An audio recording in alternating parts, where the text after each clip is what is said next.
Thank you po, madam. Ihatid ko na lang po kayo sa taas. May meeting pa po si Mr. Bravo. Offer nito kay Joyce Ann. Okay lang ako, kaya ko na. Balik ka na sa trabaho mo. Malumanay na sabi niya sa babae. Okay po, salamat po ulit. Saad dito at bumalik na sa trabaho niya. Pumasok naman si Joyce Ann sa loob ng elevator. Habang paakyat ang elevator ay napapangiti na lang siya. Baby, miss mo na ba si Daddy? Tanong niya kay Riley.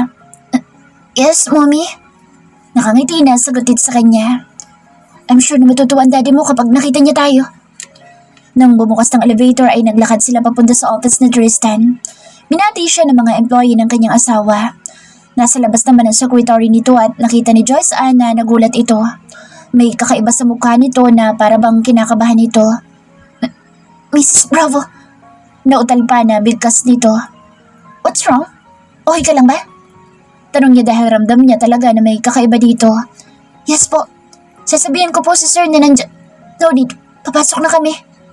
Sabi ni Joyce Ann. May meeting pa po si sir. Okay, sige. Dito na lang kami. Huwag mo na lang siyang tatawagan. Maghihintay kami dito hanggang sa matapos na sila. Saad niya. Okay po. Medyo napipikon na si Joyce Ann pero pinipigilan lang niya ang sarili niya. Gusto niyang maging kalmado kahit na may kutob siya.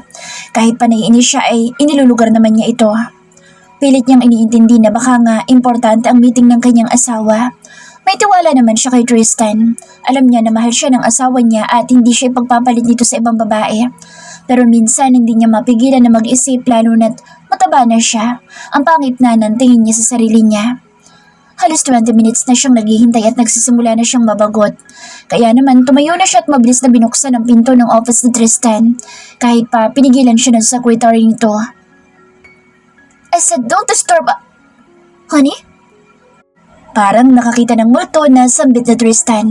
Bigla itong nataranta dahil hindi niya inaasahan na dadalawin siya ng mag-ina niya. Hindi man lang kasi ito tumawag na pupunta ito kaya naman tumayo siya para salubungin ito. Sorry, nakastorbo yata kami sa inyo. Kalmado pero alam niya na may kakaiba sa boss ni Joyce Ann. No, honey. Actually, tapos na ang meeting namin. Tapos na pala. Pero bakit nandirito pa siya? Sabihin mo nga sa akin. Wala, honey. Mabilis na putol niya sa sasabihin ng kanyang asawa dahil alam na niya ang karugtong ng sasabihin nito. Hi, I'm Sandy. Pakilala pa nito kay Joyce Ann. Tapos na ang meeting niyo, di ba? Sorry, pero pwede ka na siguro lumabas sa office ng asawa ko. Pinagdiinan pa talaga nito ang salitang asawa. Bye, Tristan. Call me na lang kapag may kailangan kang baguhin. Nakangiti pa, nasabi nito bago lumabas. At nang tuluyan na itong nakalabas ay naiwan silang dalawa sa office nito. Binalingan agad ni Joyce ang asawa niya na ngayon ay karga na ang panganay nilang dalawa. Maganda siya? Tanong niya kay Tristan. Hindi. Mabilis na sagot ni Tristan dahil alam niya na naiinis na naman niyang asawa niya. Talaga ba? Yes, honey. Ikaw lang kasi maganda para sa akin. Wala nang iba pa kundi ikaw lang. I love you, hon. Malambing na sabi niya at hinalikan niya ito sa noo pababa sa labi ni Joyce Ann. Kaagad namang naglaho ang inis niya sa asawa niya. Tinapos muna ni Tristan ang trabaho niya bago sila umuwi. Sabay-sabay ulit silang kumain ng hapunan. At pagkatapos nilang mag-dinner ay tumambay muna sila sa living room. Nanonood sila ng TV at biglang may flash report. At hindi nila inaasahan ang nalaman nila. Si Arthur ay patay na. Nagpakamatay ito. Hindi naman sila makapaniwala pero nakita mismo sa balita na wala na itong buhay. Naging tahimik ang lahat at hindi nila alam kung ano ba ang dapat nilang maging reaksyon. Nakita rin nila na nandoon si Cheska.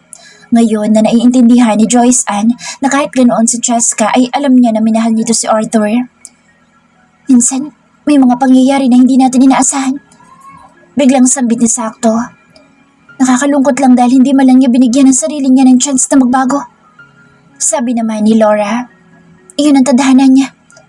Tanging nasabi lang na Tristan at pinisil niya ang palad ni Joyce Ann. Masama ba ako kung iniisip ko na mabuti na wala na siya? Biglang tanong ni Joyce Ann sa sarili niya.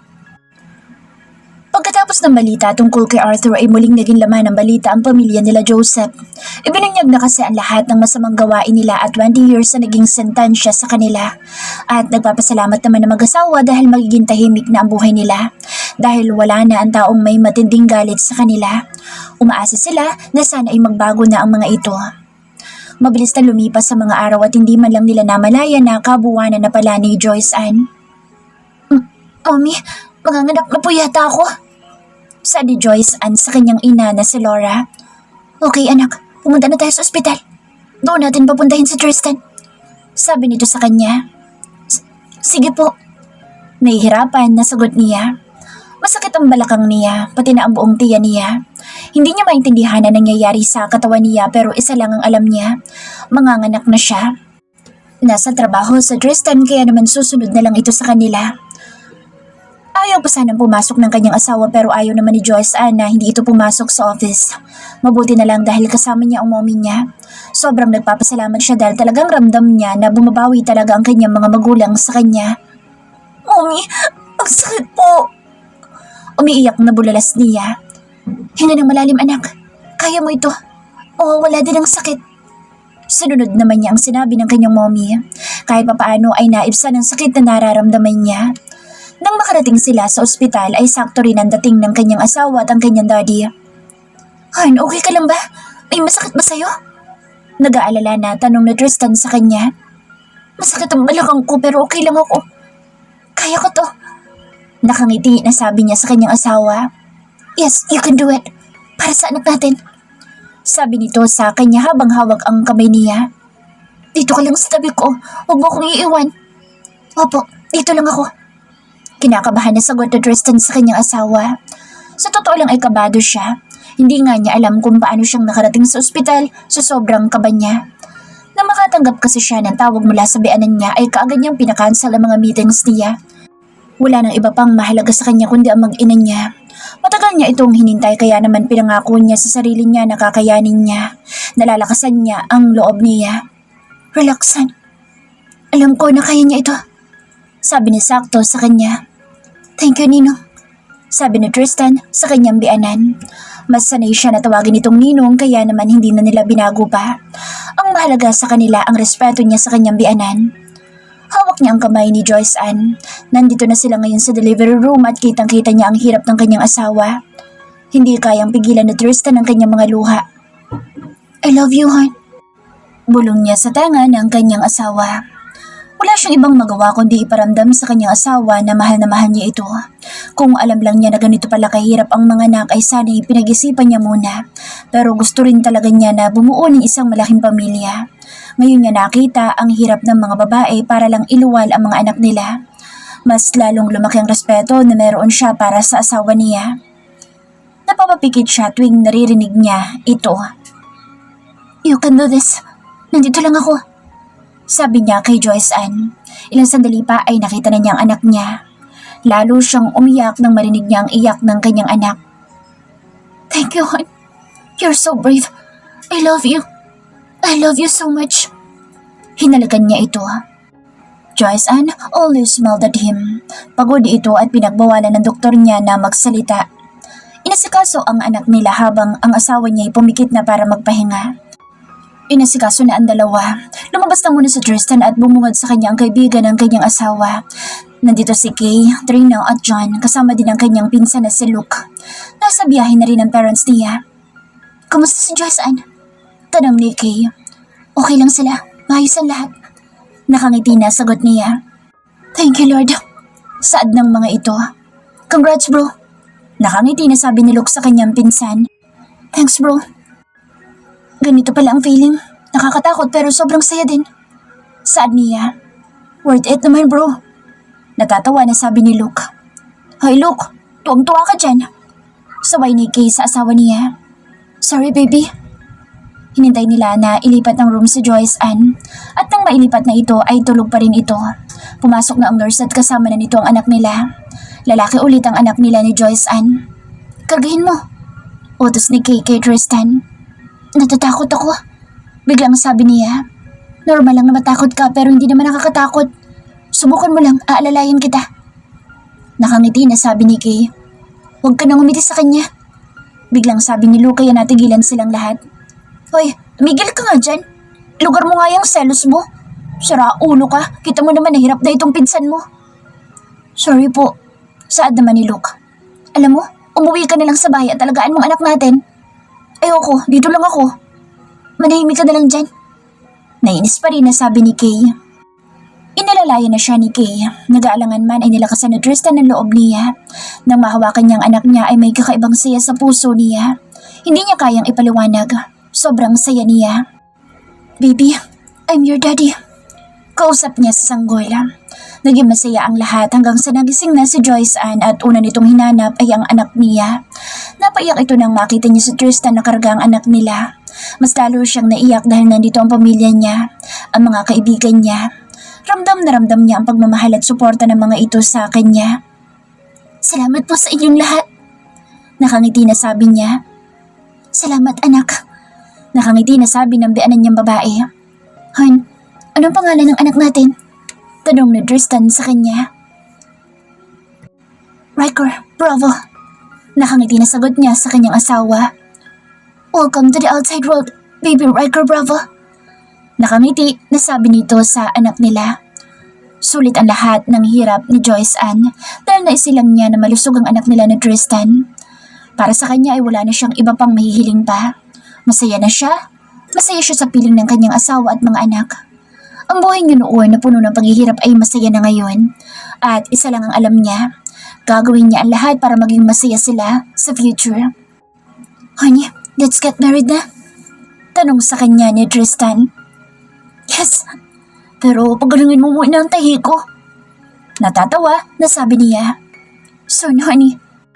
Nakangiti na sabi ni Tristan. Lumipas ang ilang buwan, naging maayos na ang pakiramdam ni Joyce Ann.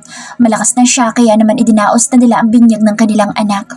Simple lang ang naging celebration. Malalapit lang na kaibigan ang imbitado. Thank you for fulfilling my dreams, son. I love you. Sabi ni Tristan sa kanya. I love you too, Tristan. Malambing na sabi ni Joyce Ann sa kanyang asawa. Niyakap siya nito at hinalikan sa labi.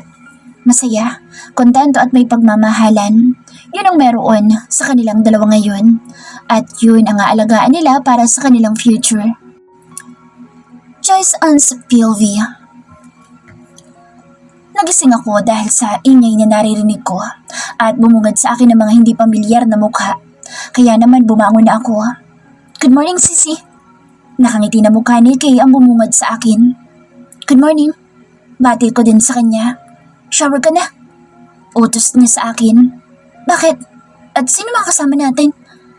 Tanong ko sa kanya. Glom team sila. Sila mag-aayos sa atin. Sagot sa akin ni Kay kaya naman nagtataka na ako. Glom team? Kunot na tanong ko sa kanya. Kasal ngayon na Trina. Siya na nag-adjust para sa'yo. Alam niya kasi napagod ka kahapon sa binyag ni baby. Sagot niya sa akin. Bakit ngayon ko lang nalaman na ikakasal siya? Nagtataka na naman na tanong ko. Busy ka kasi kaya ganoon. Pero handa naman na lahat. White and pink ang theme kaya naman handa na ang damit mo. Okay, sige maliligo lang ako. Sabi ko sa kanya at pumasok na ako sa loob ng banyo. Nalilito man ay mas pinili ko na lang na hindi na magtanong. Nakakahiya naman kung paghihintayin ko sila dahil sinadya na nga nila ako dito sa bahay. Mabilis ang ligo lang ginawa ko. Hindi naman ako nagtagal dito sa banyo. Paglabas ko inaasar pa ako ni Kay. Ang bilis mo namang maligo. Naglilod ka ba? Baka mamaya may libag ka pa. Natatawa na tanong niya sa akin. Kahit may libag ako at kahit nga hindi ako maligo, mahal ako ng asawa ko. Pabiro, nasagot ko sa kanya. Sana all na lang ako nito. Sabi niya sa akin. Don't be, kasi patay na patay naman sa'yo si Loki mo. Pangasar ko sa kanya. Tama na nga, baka mahuli pa tayo sa kasal. Sabi niya sa akin. Natawa na lang ako sa kanya. Lumapit sa akin ang makeup artist at nagsimula na siya. Si Kay naman ay inayusan din ng iba pa. May mga videographer din dito. Gusto talaga siguro ni Trina na maging maayos ang lahat. Gusto niya na makunan ng mga ganito. Kahit ako ay gusto ko ring i-document ang lahat ng mahalaga at malalapit sa akin. Kasi naging malaking parte sila ng buhay ko. Nang matapos na kaming ayusan ay pinasuot sa akin ng white dress at pink dress naman ang kay Kay. Napangiti ako dahil ang ganda ng motif nila. Nagtataka lang ako dahil bakit nila pinipiringan si Kay. Anong kalokohan to? Tanong ko sa kanya. Sumunod ka na lang. Sabi sa akin ni Kay.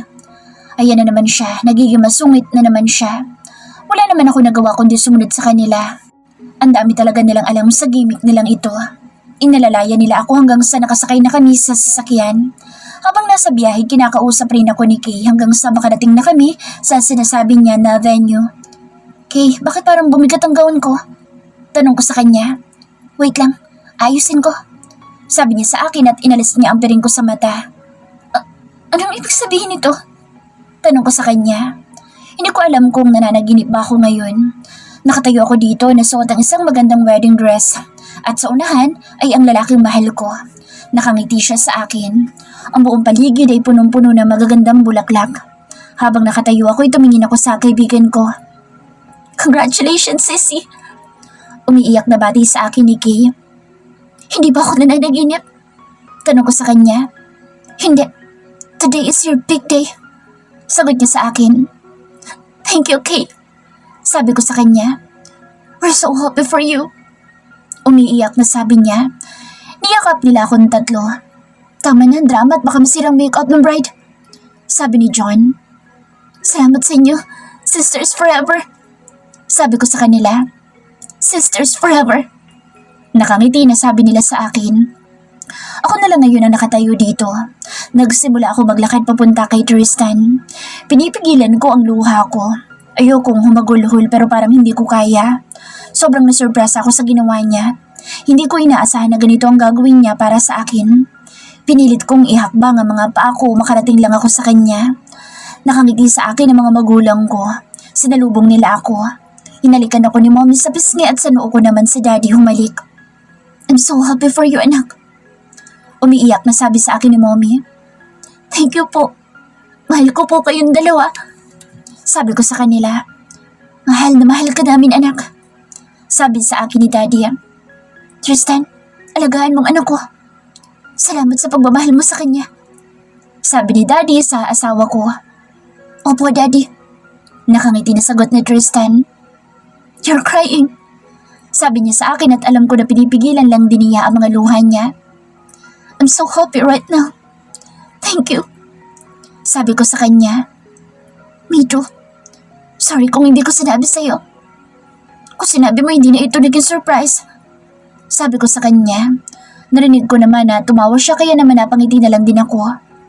Pakasal na tayo. Yung tunay na kasalhan. Nakangiti na sabi niya sa akin. Nagsimula ang seremonya. Hawak kamay kaming nakikinig. Masaya ako. Sobrang saya ng puso ko dahil hindi ko inaasahan na mangyayari ito sa akin. Nadarating din pala ang araw na magpapakasal kaming dalawa. Ang saya lang kasi siya pa rin na lalaking kasama ko ngayon. Hindi ako handa para sa vows kaya hinayaan ko na siya na ang mauna. Honey, alam ko na nagulat ka. Sorry kung ngayon lang. Nagsimula na siyang umiyak. Sorry sa lahat. Marami man ang dumating sa atin dalawa. Ikaw pa rin ang pipiliin ko. Unang kita ko pa lang sa'yo, alam ko na minahal na kita. Kung babalik man tayo sa nakaraan na hindi ako magdadalawang isip na pakasalan ka. Lasing man tayo o hindi. Mahal na mahal kita, tanda kong gawin ang kahit ano para sa'yo. May mga panahon man na hindi tayo okay. Nagkakatampuhan, nag-aaway pero isa lang ang sigurado ako. Ako pa rin ang magiging kakampi mo. Hindi man perfect ang pagsasama nating dalawa pero pipiliin kita araw-araw. Itaboy mo man ako. Sa sahig o sa labas mo man ako patulogin ay okay lang basta may lagay mahal mo ako. Sobrang nagpapasalamat ako sa Panginoon dahil hindi niya ako hinayaan na mawala ka sa akin. Dahil pumayag siya na makasama ka pa namin. Joyce Ann Bravo, mahal na mahal kita. Ngayon, bukas at habang buhay. Umiiyak kaming dalawa. Ganoon din ang pamilya ko at kaibigan namin. Honey, umiiyak ako. May mga panahon na akala ko wala ng pag-asa. Nakala ko habang buhay na akong mahihirapan pero dumating ka. Dumating ka't isinalba mo ako. Ikaw ang nagbago sa buhay ko. Minahal mo ako at inalagaan. Maraming oras na nakakaramdam ako ng takot pero dahil kasama kita, naging madali ang lahat sa akin dahil nasa tabi kita. Salamat sa pagmamahal mo sa akin. Sa patuloy na pagkapit sa kamay ko. Lagi kang nandyan para sa akin kaya minsan, tinatanong ko ang sarili ko kung ano bang ginawa ko para ikaw ang ibigay sa akin. Marami nangyari sa ating dalawa pero talagang ikaw ay tandana para sa akin. Salamat. Dahil hindi ka sumuko noong mga panahon na parang wala ng pag-asa. Salamat sa lahat, Oni. Alam ko na mahirap ang lahat ng iyon para sa'yo. Pinatunayan mo sa akin kung gaano mo ako kamahal. Kaya pinapangako ko rin sa'yo na mamahalin kita araw-araw. Napipiliin din kita araw-araw at habang buhay. Marami nang dumating na pagsubok at lahat ng kinaya nating dalawa. At alam ko na marami pa tayong kakayanin na magkasama. Masaya ako na ang crush kong naging asawa ko at tanda kong makasama ka sa bawat pagsikat at paglubog ng araw. Ikaw at ang mga anak natin. Mahal na mahal kita. Tristan Bravo. Masaganang luha ang bumuhos mula sa mga mata ko. Napangiti kaming dalawa sa isa't isa kahit pa umiiyak kami. Saksi ang lahat ng nandito sa pagmamahala namin dalawa. I love you so much. Padabay naming sambit. Nagpatuloy ang kasal hanggang sa sinabi na ni Father ang, "You may now kiss your bride." "I love you, Mrs. Bravo." Sabi niya sa akin at mabilis na hinalikan ng labi ko. Pinagsaluhan namin ang pinakamasarap at puno ng pagmamahal na halik sa buong buhay namin. Hindi pa tapos ang laro. Dahil ang laro na meron tayong dalawa ay habang buhay. Sabi sa akin ni Tristan. "So, play with me. Play with me, Mr. Rafa. Mr. Bravo." Nakangiti na sabi ko sa kanya.